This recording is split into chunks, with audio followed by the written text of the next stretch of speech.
Hi friends, అందరికీ good morning. అందరూ ఎలా ఉన్నారు? టీలు కాఫీలు తాగారా? నేనైతే కన్నా టీ తాగుతున్నాను. మీరు తాగారా లేదా కామెంట్ చేయండి. అందరూ నిద్ర లేచారా లేదా? అలానే మన వీడియోస్ కొత్తగా చూస్తున్నట్టే సబ్స్క్రైబ్ చేసుకొని సపోర్ట్ చేయండి. మీ అందరి ముందుకి ఈరోజు మళ్ళీ ఒక మాటతో వచ్చేసాను. ఒక ఆడపిల్ల గురించి. ఆడ జన్మ ఒక రంగుల బొమ్మ. ఆడజన్మ ఒక రంగుల బొమ్మ. పెళ్ళికి ముందు అమ్మా నాన్నలు ఆడిస్తారు. పెళ్ళి తర్వాత మొగుడు ఆడిస్తారు.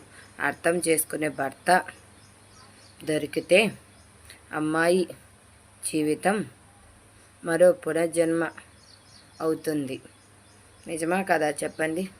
భర్త అర్థం చేసుకునే హస్బెండ్ చిక్కితే కన్నా ప్రతి ఆడపిల్ల మరొక పునర్జన్మతో సమానం.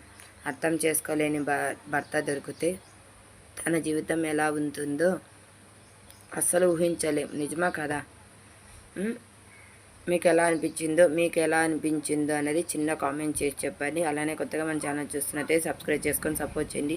వీడియో చూస్తున్నారు కానీ ఎవరు లైక్స్ ఇవ్వటం లేదు. ప్లీజ్ లైక్ ఇవ్వండి. అలానే లైక్ ఇవ్వడం వల్ల మన ఛానల్ ఇద్దరికి షేర్ అవుతుంది. ప్లీజ్ వెల్కమ్ అందరికీ. ప్లీజ్ రిక్వెస్ట్ చేస్తున్నాను. ఓకేనా? అందరికీ బాయ్ ఫ్రెండ్స్. టీ కాఫీ తాగానే నేనైతే టీ తాగుతున్నాను. టీ తాగితే మార్నింగ్ గొంతులోకి ఇరిపోతే దానంత హ్యాపీనెస్ ఉండదు, దానంత ఉండదు. ఓకేనా? బాయ్ అందరికీ. మరి ఒక నెక్స్ట్ వీడియోతో కలుద్దాం. బాయ్.